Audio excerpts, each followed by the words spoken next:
আপনার মেয়ে হবে না, আপনার ছেলে হবে না, নেতার ছেলে নেতা তৈরি হবে, আর ভোটারের ছেলে লাঠিয়াল বাইরি হবে।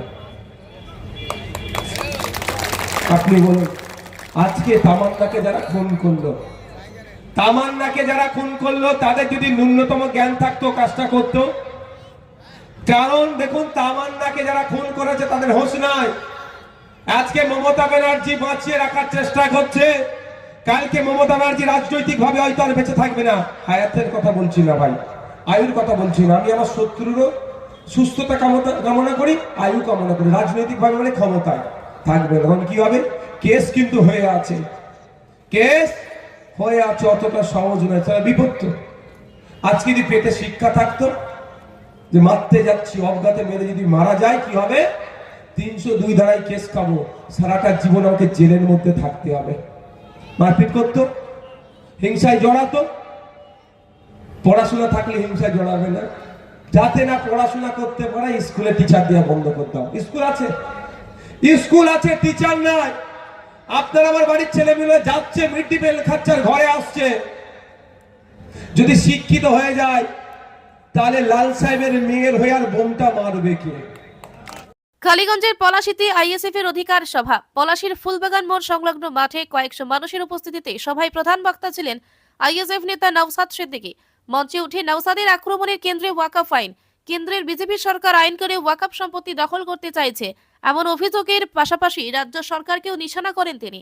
নওসাদের প্রশ্ন, মুখ্যমন্ত্রী যখন বলছেন ওয়াকফ সম্পত্তি বেহাত হতে দেবেন না, তখন তৃণমূল নেতা কর্মীদের দখল করা ওয়াকফ সম্পত্তি উদ্ধার করছে কে? কেন্দ্রের বিজেপি সরকার আইন করে ওয়াকফ সম্পত্তিগুলোকে দখল করতে চাইছে, আর পশ্চিমবাংলা সরকার যারা চালাচ্ছে তারা আইনে তোয়াক্কা না করেই ইতিপূর্বে অনেক ওয়াকফ সম্পত্তি তারা দখল করে রেখেছে। মমতা ব্যানার্জি বলছে যে পশ্চিমবাংলায় ওয়াকফ সম্পত্তি বিহাত হতে দেব না, কিন্তু মমতা ব্যানার্জির দলের পঞ্চায়েতের মেম্বার থেকে ক্যাবিনেটের মিনিস্টাররা যে পরিমাণ ওয়াকফ সম্পত্তি দখল করে রেখেছে সেগুলো কি উদ্ধার করছে? সভায় তামান্নার হত্যার প্রসঙ্গ টেনে নওসাদ বলেন, এই ঘটনা মানুষ ভুলে যায়নি। কিভাবে খুন করা হয়েছে তার জবাব আগামী দিনে দিতে হবে। আর আপনাদের বাড়ির মেয়ে তামান্না, কিভাবে তাকে খুন করা হলো আমরা ভুলে যাইনি। এর জবাব আমাদেরকে আগামী দিতে হবে। এর জবাব আমাদেরকে আগামী দিনে দিতে হবে। গুলির বদলা গুলি, মারের বদলা মার আমি বিশ্বাস করি না। হিংসার বদলে হিংসা আমি বিশ্বাস করি না। এরা হিংসা করছে, আমরা গণতান্ত্রিক প্রক্রিয়ায় এর জবাব দেব। রাজনৈতিক বার্তায় তিনি আরো বলেন, বিজেপির বিরুদ্ধে কথা বললেই তৃণমূল অস্বস্তিতে পড়ে। সভা শেষে আগামী 21শে জানুয়ারি কলকাতার সমাবেশে যোগ দেওয়ার আহ্বান নওসাদের দাবি। পশ্চিমবঙ্গে আন্দোলন হলে তার প্রভাব পড়ে সারা দেশে, কিন্তু ওয়াকফ আন্দোলনকে রাজ্যে দানা বাঁধতে দেওয়া হয়নি। আচ্ছা, ওয়াকফ আইন প্রত্যাহারের মামলাটা কার বিরুদ্ধে, প্রতিবাদটা কার বিরুদ্ধে করি আমরা? তৃণমূলের বিরুদ্ধে না বিজেপির বিরুদ্ধে? আওয়াজ দিয়ে বলুন। বিজেপির বিরুদ্ধে কথা বলে তৃণমূলের নেতাদের বুক চিনচিন করে কেন? বিজেপির বিরুদ্ধে স্লোগান দিলে তৃণমূল নেতাদের বুকে ব্যথা করে কেন? কেন ব্যথা করে ভাবতে হবে আপনাদের। আপনাকে আমাকে বোঝানো হচ্ছে তৃণমূল নাকি বিজেপির বিরুদ্ধে সত্যিকারের অর্থে লড়াই করে। তাহলে আমি জানতে চাই, মমতা ব্যানার্জি ওয়াকফকে বাঁচানোর জন্য কি কি পদক্ষেপ গ্রহণ করেছে সেটা জনমানুষে নিয়ে আসা হোক। বা পদক্ষেপ গ্রহণ করেনি ওয়াকফের আইনকে বাঁচান মানে প্রত্যাহার করানোর জন্য। বরঞ্চ কি দেখলাম, মমতা ব্যানার্জি পুলিশকে কাজে লাগিয়ে যারা ওয়াকফ নিয়ে আন্দোলন করছিল তাদের নামে মিথ্যা মামলা দিয়ে কাউকে জেল খাটালো, কাউকে জেল খাটানোর ভয় দেখিয়ে আন্দোলনটাকে স্তব্ধ করে দিল। কারণটা কি আপনারা জানেন? কৃষক ভাইয়েরা, কৃষকদের স্বার্থে আঘাত লেগেছিল বলে আইন নিয়ে এসেছে, তা প্রত্যাহার করার জন্য সারা দেশ উত্তাল হয়েছিল। আপনি আমি ঐক্যবদ্ধ হয়ে আন্দোলন করলেও এই আইনকে প্রত্যাহার করতে বাধ্য হতো। পশ্চিম বাংলায় আন্দোলন করলে দিল্লিতে ইম্প্যাক্ট পড়তো, পশ্চিম বাংলায় আন্দোলন করলে ত্রিপুরাতে ইম্প্যাক্ট পড়তো, পশ্চিম বাংলায় আন্দোলন করলে উড়িষ্যাতে প্রভাব পড়তো, পশ্চিম বাংলায় আন্দোলন করলে মহারাষ্ট্রে প্রভাব পড়তো, পশ্চিম বাংলায় আন্দোলন করলে উড়িষ্যাতে প্রভাব পড়তো, পশ্চিম বাংলায় আন্দোলন করলে অসমে প্রভাব পড়তো।